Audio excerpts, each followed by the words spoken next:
Менин атым Жипаркүл, мен Раянанын апасы болом. Раяна 10 жашта. Раяна ошо мен боюмда бар кезинде бир аз жашоодо турмушта кыйынчылыктар болуп, стресске түшүп, ошондон болуп калды деп ойлойм. Андай деле ооруларым болгон эмес. Ай, болбой калдыбы? Я анда башкасын коюп берейин, ДЦП бул орусча айтканда ДЦП детский церебральный паралич. Кыргызчасы бул баланын мээсинин шал оорусу. Бул оору аныктамасы бул апасынын төрөлөр кезинде төрөлүп аткан убактагы жана төрөлгөндөн кийинки жаңы кичинекей жеткинчек чагындагы баш мээнин жабыркоосунан келип чыккан оору. Бул ооруда баш мээнин ар жагы жабыркайт. Ошолго жараша өзүнүн түрлөрү бар. Бул оорунун келип чыгышынын кесепети өтө көп. Бул биринчи эле кесепеттердин бири бул гипоксиядан келип чыгат. Жана ата-энеси апасынын боюнда бар кездеги анемия болгону, ооруганы. Экинчиси бул баланын жана ар кандай аномалиялары башынын өсүп чыгышынын. Ошондой учурдан келип чыгат бул ДЦП оорусу. Кайра болуп калды. О, мынакей. Молодец кызым. Төрөлгөндө ошо жанагы жылтуха деп ошо 6 бала төрөдүм, бирок жылтуханын эмне экенин билген эмесмин да негизи. Жылтуха мен ушугуста билдим. Ошо жылтухасы тарабай калгандан да ушундай болуп калып кетермен, кийин жалга баланы алып келгенде билдим. Кызым деле мындай болуп ооруганын 6 ай болгондо баланын отурушу керек го. Мен ошо отурганынан байкадым да, отурбады, башы токтободу ошо 6 айлык кезинде. Башы токтобой, анан ошондо баары бир баланы күтөт экенсиң да, кандай эмелери болор, бир күнү болор деп. Жок, андай болбоду. 10 ай, 1 жаш болуп калганда дагы мойну да токтободу, баспады, отурбады. Мен ошондон жалга биринчи жолу алып келип, ошондон баштап анан жылтухадан болгонун, бала ичте кыйналып калгандыгын билдим. Көбүнчө учурда төрөлгөндө бул ДЦП билинбейт. Бул негизи өзүнүн аныктамасында жазылган 3 жашка чейинки жаш балдарга ДЦП диагноз коюш өтө кыйын да.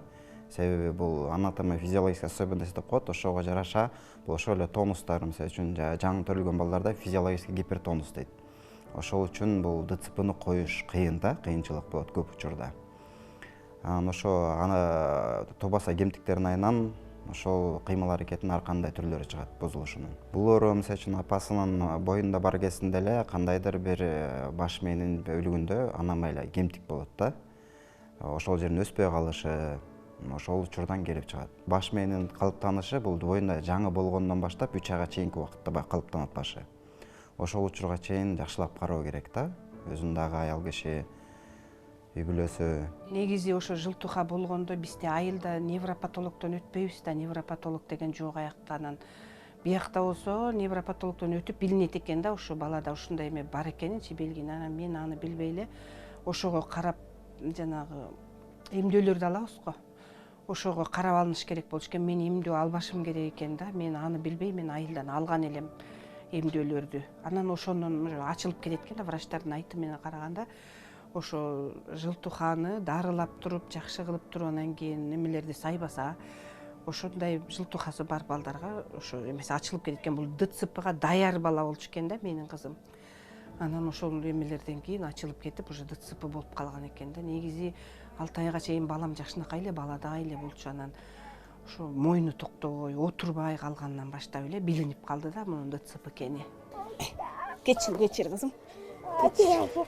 Астына киргиз бутуңду. Бутуң киргиз акырын.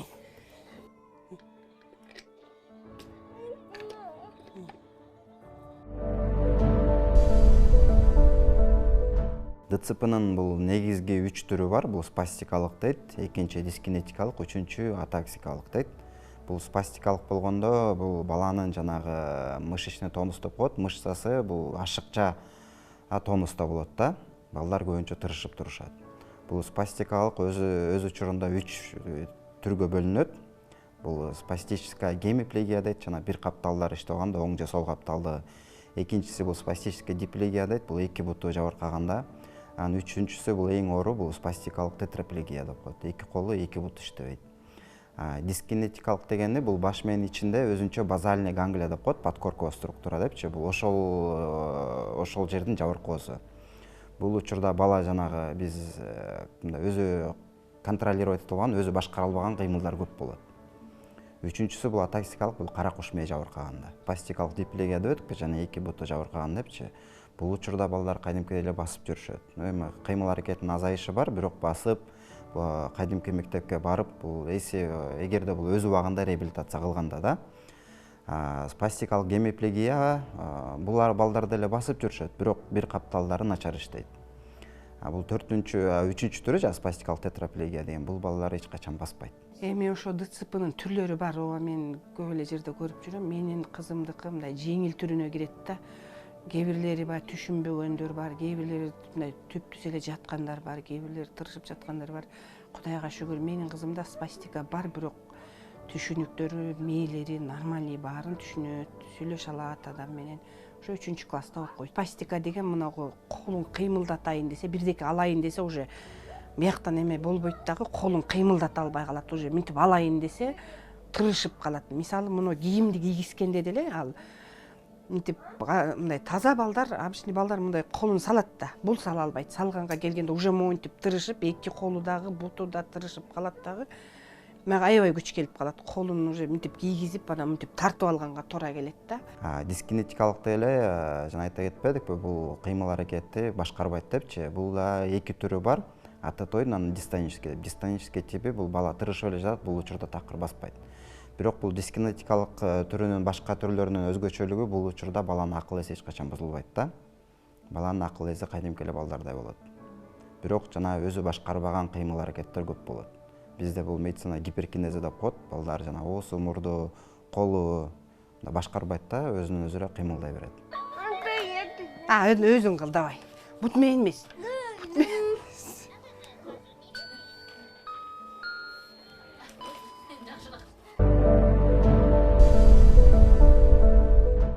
Үй бүлө куруу бул чоң жоопкерчилик. Ал эми андан дагы чоң жоопкерчилик бул ата-эне болуу. Ата-эне болууга даярдануу биз үчүн чоң кадам. Ошондуктан биз азыртадан даярдана баштадык. Ал үчүн бизге БЭБО тиркемеси керек. БЭБО баланын өнүгүүсү тууралуу керектүү маалыматтарды алдын алып билүүгө жана даяр болууга жардам берет. Биз БЭБОну тандайбыз. ДЦП оорусу өз негизи көптөгөн өзгөрүүлөргө алып келет. Бул буту, колу иштегендери начарлаганы, басканга тоскоолдук жараткан дарттардын бири. Невропатологдор бул өздөрүнүн ыкмалары менен дарылагандан тышкары ортопедтер биз хирургиялык ыкмаларды колдонобуз.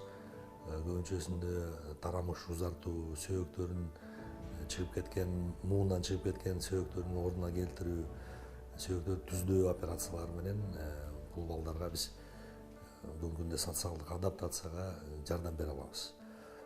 Акыркы убакта Кыргызстан эмес дүйнө жүзүндө ботулино терапия деген бир жаңы ыкма пайда болду. Бул атайын уу заты, бирок керектүү дозада уулук касиетин көрсөтпөй дары катары колдонобуз.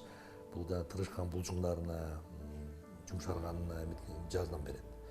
Ошондо көптөгөн ыкмалардын негизинде ДЦП менен ооруган балдардын бүгүнкү күндө басканына, отурганына, өзү камсыз кыла турган кыймыл аракетине көптөгөн жардам берет деп ыкмаларды колдонобуз. Бул борбордо ошол методикалар бүгүнкү күндө активдүү. У нашего мантурчика диагноз ДЦП. Были проведены операции бутуна. Ушул операциядан кийин биз разработка суставтарды кылып атабыз. Мантурчик, чуть-чуть ко мне. Неудобно, да? Сейчас я тебе постелю. Секунду.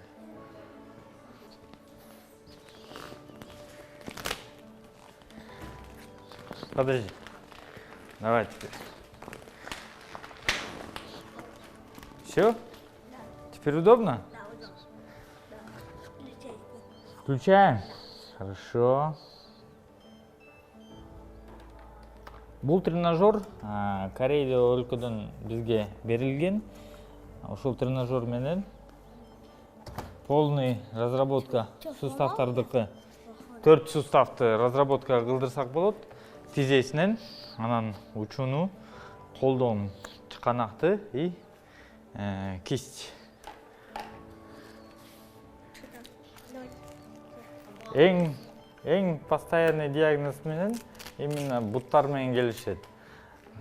Колдор менен, чыканактар менен сыныктар болгондон кийин, операциядан кийин редресация кылып ачып берем. Ушул тренажер аябай жардам берилүү. Все, расслабься. Да? Молодец. Готов?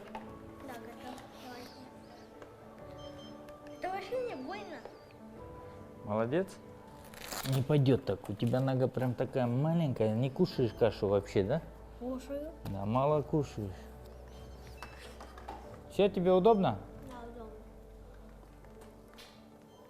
Вот как мы видим, мы зафиксировали ногу. Ребенок не мог, то есть не может выпрямлять ногой до конца. Не дает. С ДЦП детьми, у кого такого диагноза, постоянно тартыш керек, буттарды, колдарды, прям постоянно движение кылдырыш керек болот. Тогда бала жакшы туруп баштай берет, да? Кудайга шүгүр азыр мындай колдоруна мындай эмелерди, массаждарды кылып турам. Жанына отурсам сөзсүз бутун кармай берип көндүрүп койгом. Шарт эле бутун менин астыма коет да.